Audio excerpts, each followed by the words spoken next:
Hello, and welcome to my podcast, Trichotillomania. I'm your host, Chloe Spong, and we're here with the co-host, Mr. H. I wanted to talk about what trichotillomania is. It's a compulsive disorder that includes pulling hair from the scalp, eyebrows, eyelashes, and other parts of the body. With this, being my first episode, I wanted to talk about my first experience. What was your first experience? What happened? So my first experience was maybe when I was as young as 8. I heard a little voice in my head, and it was telling me to pull my hair. Which I listened to that voice, and with that, I found my first hair with my first hair follicle, which this isn't for everybody, but with my trich, I then had the urge to bite at the follicle, and sometimes you can eat them.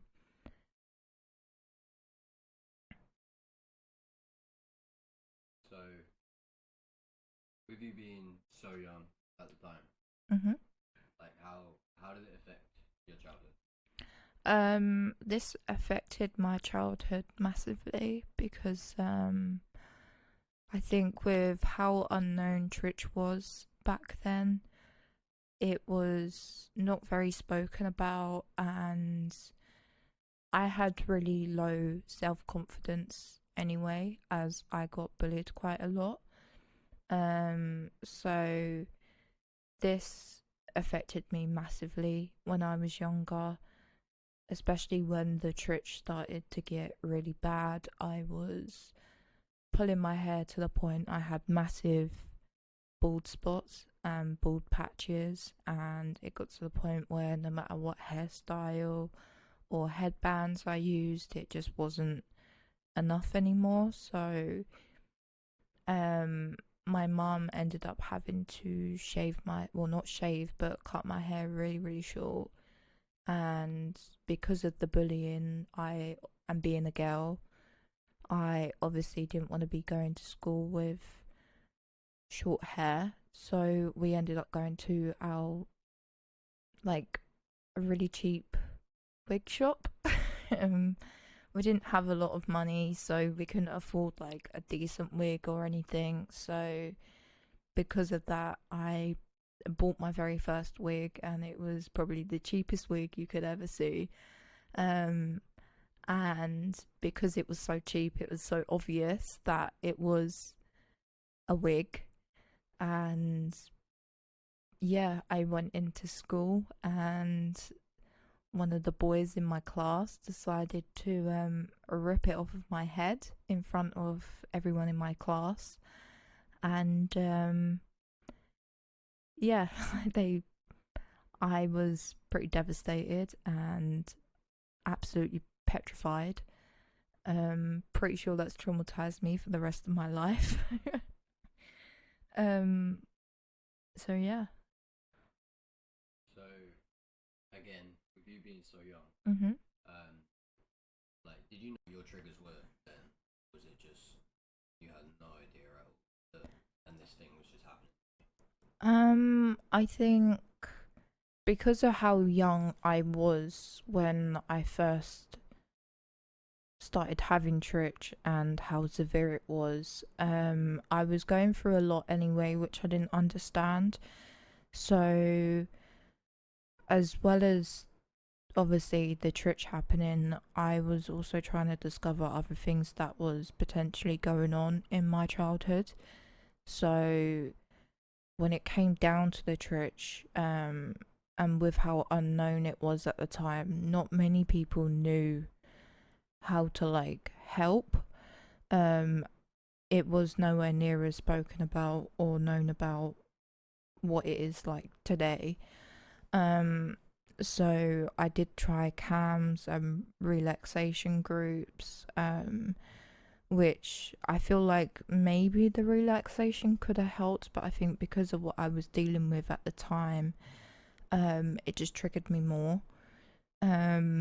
which then obviously made the trich worse. I didn't really understand what was going on. I think I was too young to even know about like mental health, um, because I was so young. So my answer to that would probably be no. And how about now?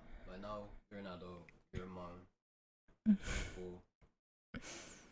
Can you identify your triggers now, or is it still like a bit unknown? Like maybe you know some, but you don't know all. So as I've got older and things have been more known to me, and I've started to discover myself more and get the right support that I've needed through professionals, I have started to understand that obviously I do have a lot of struggles with mental health, that being stress, like not stress, but anxiety, OCD, CPTSD, which I think they all tie into the trich massively. So I do feel like they are a massive trigger in themselves. I would also say boredom is another one. Sometimes I could just be sitting there watching telly or just generally just doing nothing. Sometimes I just need 5 minutes when the kids have been too much. And I tend to find myself like, even if I'm on my phone watching TikTok or Instagram, like I start fiddling, and before I know it, I'm in that cycle of pulling my hair again, and that can last hours. I also find that hormones could be a massive one. This is just me personally. I don't know if scientifically speaking it's anything yet.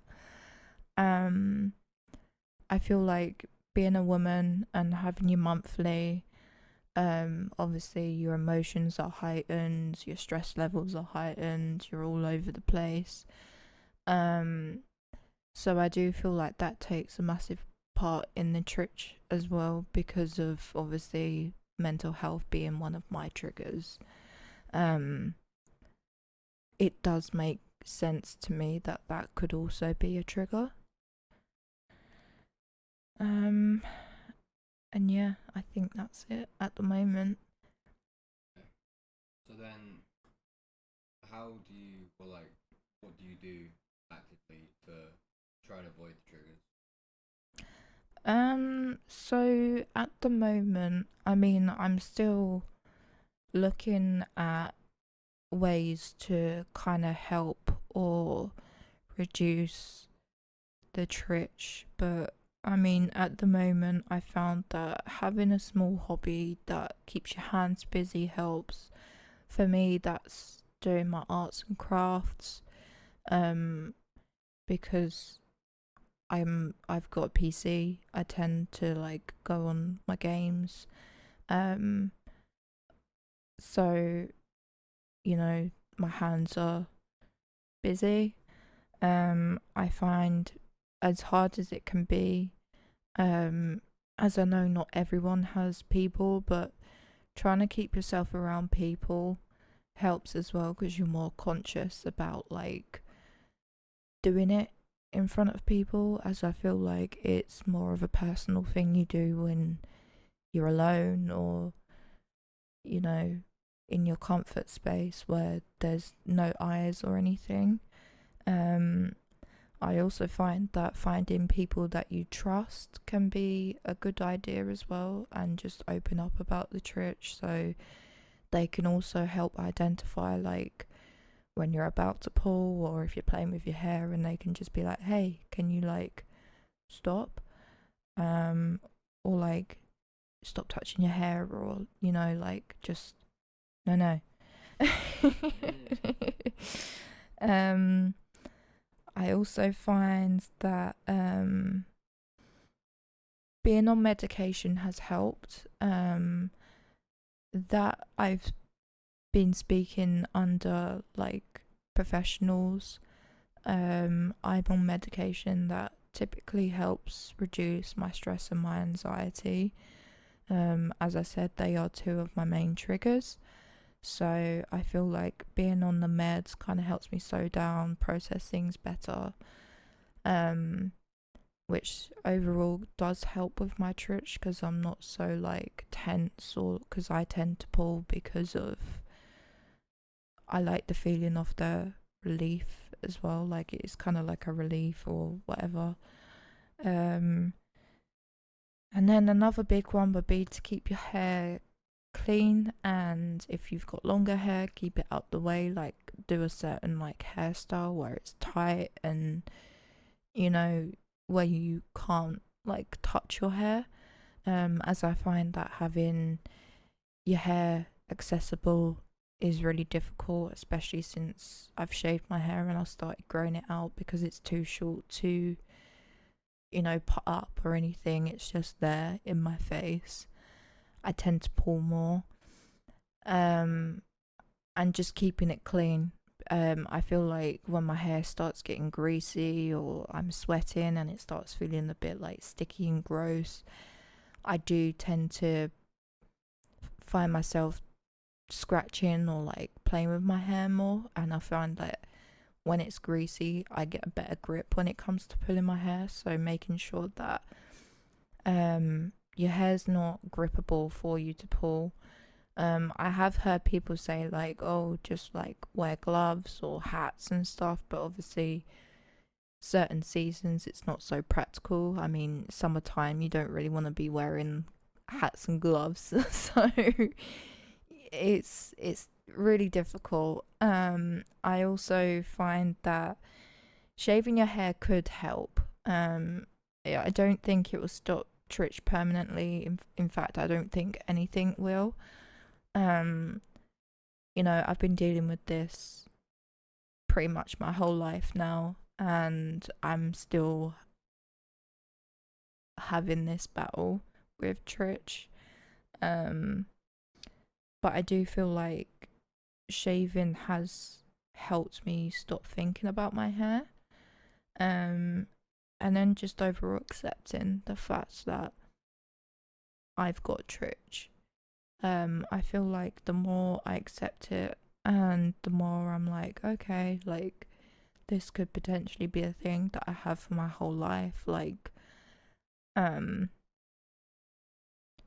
you know, it makes me feel okay rather than being like, oh my god, what's wrong with me? Like, I just want it to stop. Like, just learning to accept that this disorder could happen for me for the rest of my life. And, I just got to realize that because of that, I'm strong, and, every day is different. Some days it's harder than others. I think that's the frustrating thing about trich is, you can go months and months and months without pulling your hair thinking, woohoo, like my life's finally got better and I don't have to worry about it. And then it just takes that one trigger and then you're back to square one. And then sometimes it can be like every day you're pulling, or every couple of weeks, and then you do it like once or twice, and it's just one of them things. It just happens whenever. And I think just learning to accept that and just keep reminding yourself that, it is a hard thing to deal with, but you're still doing it, you're still fighting, you're still going, is a massive like deal breaker. So yeah. Have you got anything else you want to ask? No? Okay. Well, sorry that it's a bit of a short episode. We wanted to kind of keep it sweet and simple so that we can just introduce ourselves, explain what my first experience was, explain what trichotillomania is, It's a very hard word to say, I must say. I have to keep like processing it in my head, like, oh. But yeah, we hope to see you guys soon, and yeah, we will hopefully be uploading